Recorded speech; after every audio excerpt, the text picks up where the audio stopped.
जगदम्बे काले दुर्गे कंपर वाली तेरे गुण गाने भारती मैया सब तारे तेरी आरती।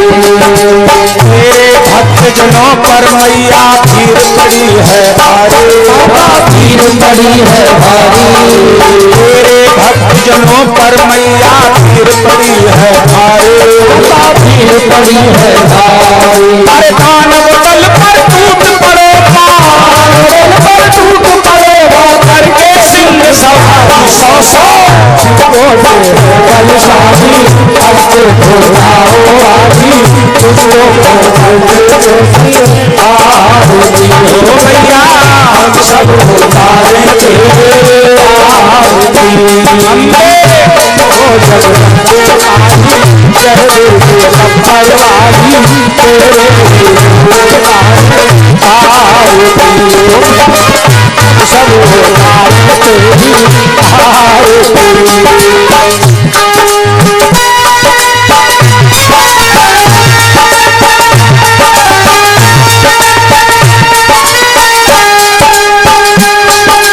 माँ बेटे का है इस जग में बड़ा निर्मल नाता बड़ा ही पावन नाता।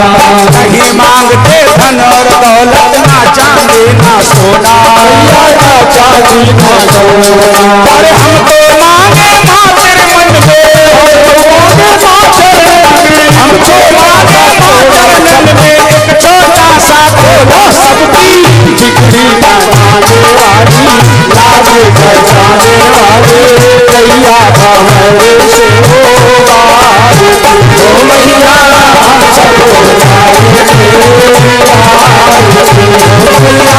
सब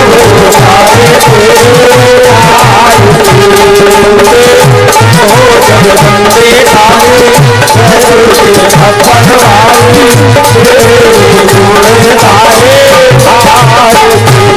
मैया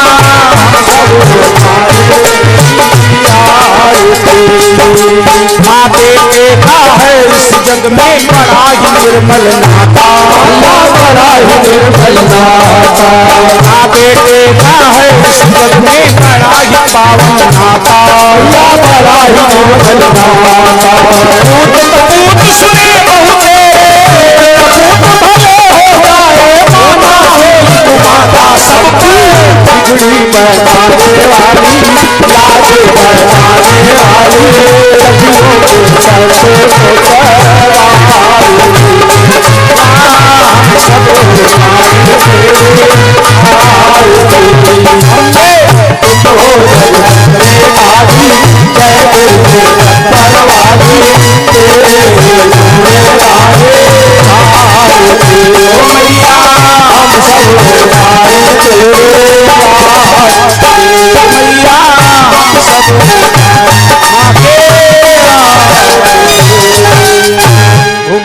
अपने स्थान पर घूमे। ओम कर्पूर्ण गौरम करुणावतारम संसार सारम भुजगेंद्रहारम सदा वसंतम हृदयारविंदे भवम भवानी सहितं नमामि।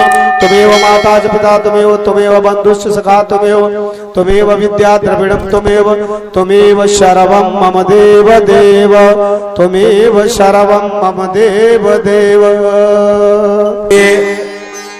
भगवान कहते हैं हमें कोठी कार नहीं चाहिए, बहुत बड़े बड़े भंडारे करने से मैं प्रसन्न नहीं होता, बड़ी बड़ी यज्ञ कराने से भी मैं प्रसन्न हो जाऊं ऐसी कोई गारंटी नहीं है। तो सरकार कैसे प्रसन्न होते हैं? भगवान ने अपनी प्रसन्नता का सूत्र बताया। बोले निर्मल मन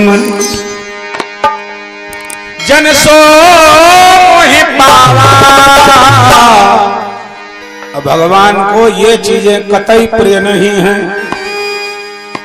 अगर आप में हैं तो चाहे जितना आप ढोंग करिए सब व्यर्थ है। निर्मल मन जन सो मोहि पावा, मोहे कपट छल छिद्र न भावा। मोहे कपट छल छिद्र न भावा।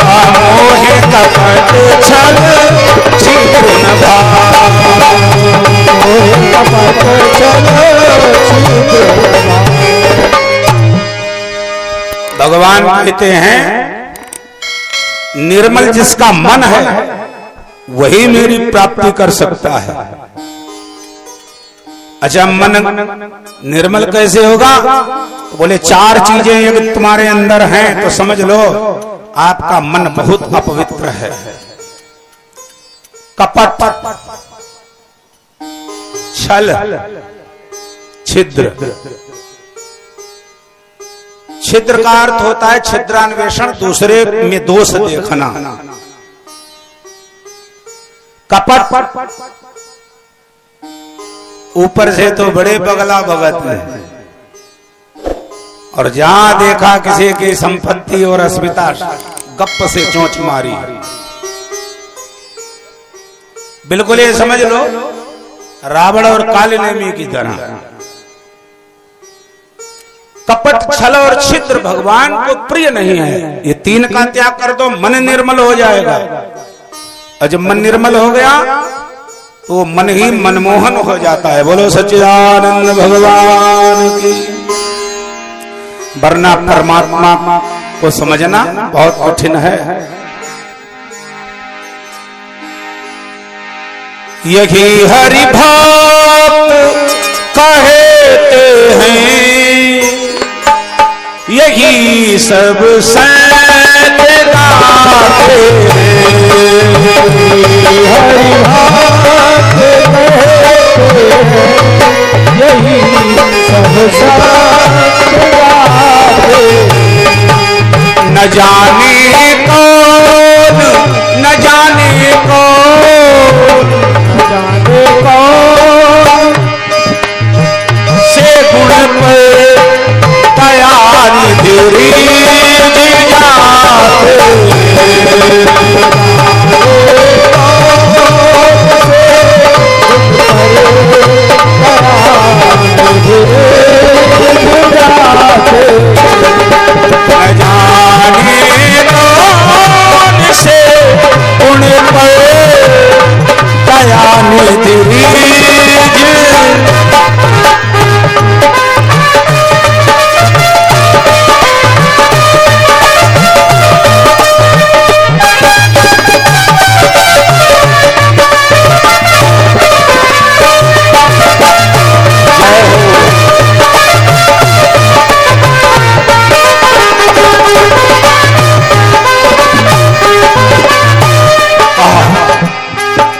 बहुत ध्यान से इस भजन की लाइनें सुनिएगा।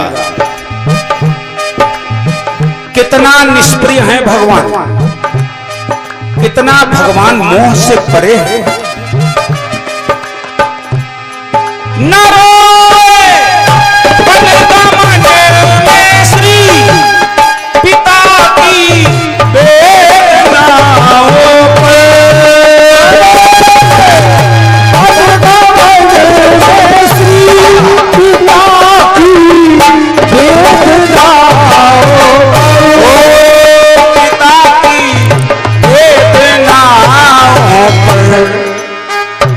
महाराजा दशरथ घुटने के बल पड़े और राम जी से ये कह रहे राम बन न जाए। ईमानदारी से बताओ क्या राम जी ने पिता दशरथ की बात मानी? बोलो बोलो, मानी बात? नहीं मानी।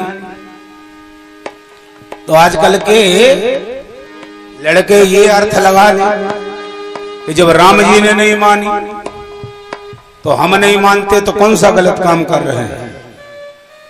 बात पहले पूरी सुन लिया कर। न रोए बनेगा मन में श्री पिता की वेदना। बनेगा मन में श्री पिता की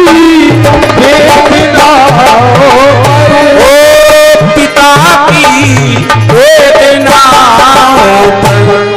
वही राम उठाकर गीत, उठाकर गीत, उठाकर गीत को निज गोद में प्रभु आंसू बहाते। उठाकर गीत बोल प्रभु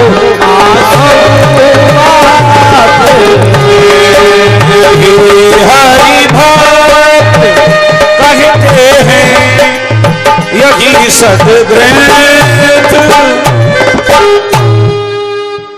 दशरथ जी कह रहे हैं राम बन न जाओ, लेकिन राम जी ने स्वीकार नहीं किया।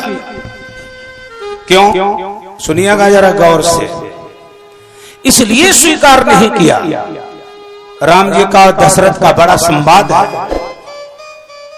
राम तुम मर्यादा पुरुषोत्तम हो, मैं पिता होकर तुम्हें आज्ञा करता हूं बन न जाओ। राम जी ने कहा पिताश्री क्षमा कीजिएगा, व्यक्ति से श्रेष्ठ उस व्यक्ति के वंश की परंपराएं होती हैं। व्यक्ति श्रेष्ठ नहीं है, श्रेष्ठ है उसकी परंपरा। तो दशरथ जी ने कहा कौन सी ऐसी सूर्यवंश की परंपरा है राम जो तुम्हें बाध्य कर रही है कि तुम बन जाओ? राम जी ने कहा भूल गए यही पिताश्री आपका मोह है। आपके वंश की परंपरा है, ये क्षत्रियों की परंपरा है नहीं थी, अब तो है ही नहीं कुछ। क्या परंपरा है?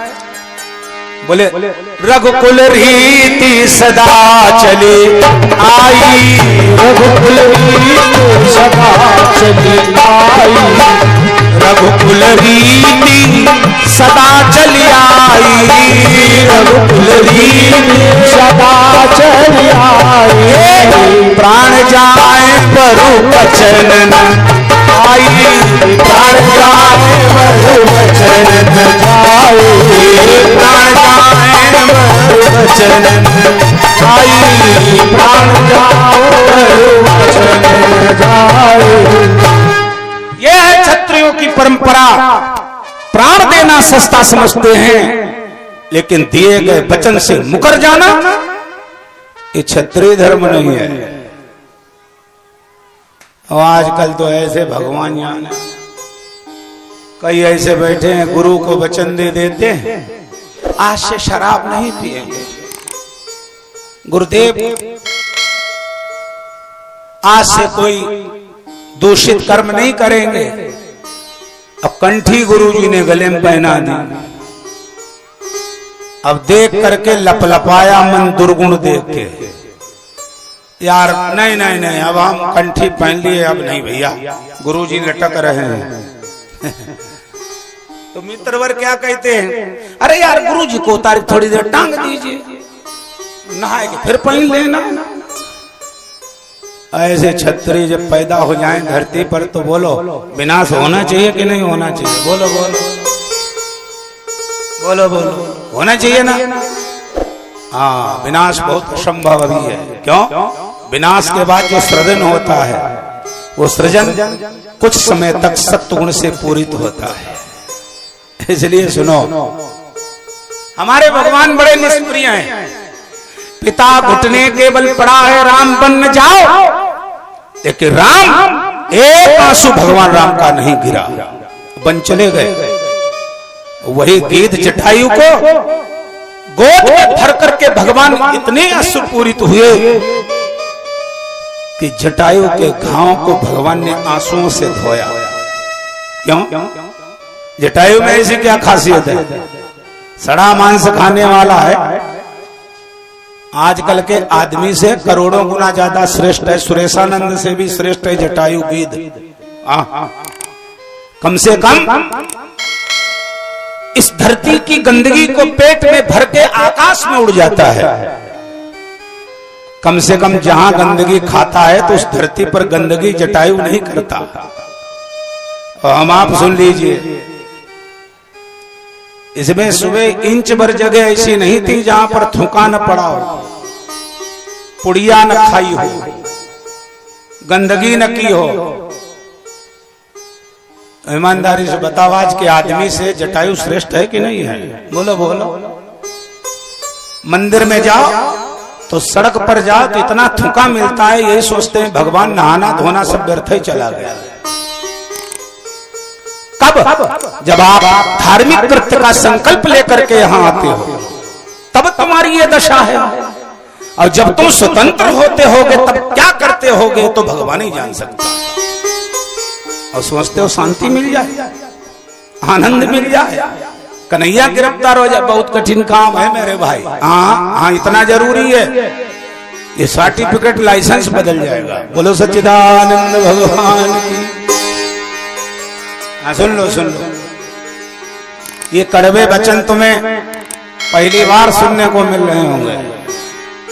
हमारा तो एक सिद्धांत है, बात सच्ची कहो, अच्छी लगे या बुरी लगे। अच्छी लगे तो कम धन्यवाद और बुरी लगे तो डबल धन्यवाद। बोलो सच्चिदानंद भगवान। विचार करो मेरे भाई, हम इस संसार में आए तो कैसे आए? निर्मल होकर के आए। और संसार में आके हमने क्या क्या नहीं कचड़ा अपने अंदर भर रखा है। भैया जी कह रहे थे महाराज कथा तो बहुत बढ़िया हो रही है, लेकिन समाज पर असर कम पड़ रहा है। तो हमने कहा भाई पहले अपने से सोचो। बोलो गोविंद भगवान की। हमारे यहाँ ऋषियों ने कहा है कि हम सुधरेंगे, आगे बोलो, हम सुधरेंगे तो जग सुधरेगा, हम बदलेंगे तो जग बदलेगा, और हम बिगड़े तो सारा जग बिगड़ेगा। इसलिए व्यक्तिवाद चलाओ, पहले अपने में सुधार करो। मैंने शायद पहले दिन कहा था, जब किसी को बुरा कहने के लिए आप सक्रिय होते हो तो उंगली एक उठती है, आप बहुत खराब आदमी हो। कई उंगलियां हैं आपकी ओर, बोलो बोलो, कहे हैं एक, और हमारी ओर कहे हैं 1 2 3। मानो हमारा अंग ही कहता है तुम्हें ऊपर वाले का भय नहीं है। यहाँ कितने दिन तक तुम मनमाना आचरण करोगे? एक दिन तो सोटा यमराज का खाना ही पड़ेगा। अग्नि की भट्टी में झोंके जाओगे, कोलों में पेरे जाओगे, भालों से छेदे जाओगे, नन्ना नन्ना काटा जाएगा, फिर भी नहीं मरोगे। इसलिए बहुत सावधानी की बात सुन लीजिए, पहले हम सुधरेंगे तो जग सुधरेगा।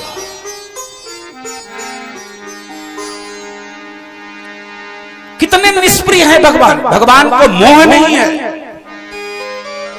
अब भगवान को किसी वासना की गुलामी भी नहीं करना आता है। नहीं स्वीकार करते हैं निमंत्रण नपुंसक का। प्रमाण मिलता है महाभारत में, जिसमें राजसूय यज्ञ का निमंत्रण लेकर के भगवान साथ में भाई भाइयों का संधि पत्र भी है, लेकर के हस्तिनापुर आने की सूचना दुर्योधन, दुशासन, शकुनी और कर्ण को मिली तो इतनी गजब व्यवस्था की है। कहते हैं ऐसी कभी भी हस्तिनापुर नगरी सजाई नहीं गई जितनी भगवान कृष्ण के स्वागत में सजाई गई। विदुर जी भागे भागे आए और धर्म पत्नी से बोले, देवी सुलभा, आज मैं दूर से देख के आया हूं हस्तिनापुर की छवि अलौकिक।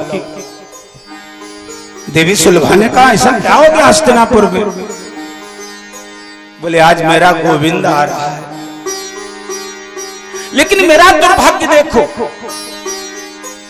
मैं चाह करके भी उसका दर्शन नहीं कर सकता, क्योंकि सत्य कहने वालों को सनातन से लोगों ने ठुकराया है, ये समझ लीजिएगा। और जब जब सत्य ठुकराया गया, विनाश तब तब हो गया। सुलभा ने कहा, कोई बात नहीं, चलो हम लोग मार्ग में खड़े हो जाएंगे, वहीं से दर्शन कर लेंगे गोविंद जी का। लेकिन इतना मार्ग उसने, दुर्योधन ने सुसज्जित कर दिया, सुरक्षित कर दिया कि विदुर और सुलभा को कृष्ण का दर्शन नहीं हुआ। रात भर दोनों ने न कुछ खाया है न सोए हैं, गोविंद की याद में दोनों रोए हैं। सुबह को विदुर जी तो चले गए मंदिर में पूजा करने के लिए, आंख तब सुलभा की खुली जब देखा गोविंद जी सुलभा को हृदय से लगाए हुए खड़े। ये हमारे गोविंद जी का निर्णय है, न्याय है। नहीं स्वीकार करते हैं निमंत्रण नपुंसकोधन का। वही भगवान विदुर के घर पहुंच कर भोग छिलकों का लगाते। विदुर के घर पहुंच कर भोग छिलकों का लगाते। विदुर के घर पहुंच कर भोग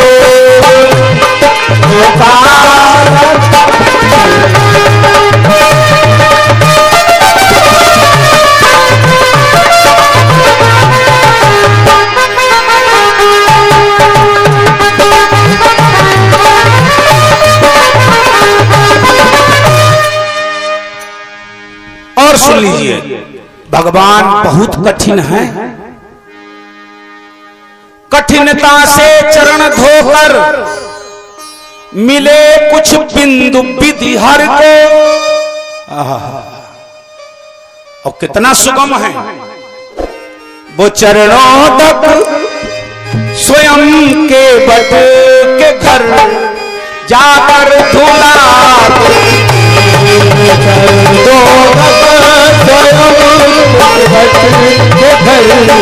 जाकर धुला वो चरणों तक स्वयं के बट के घर जाकर धुला।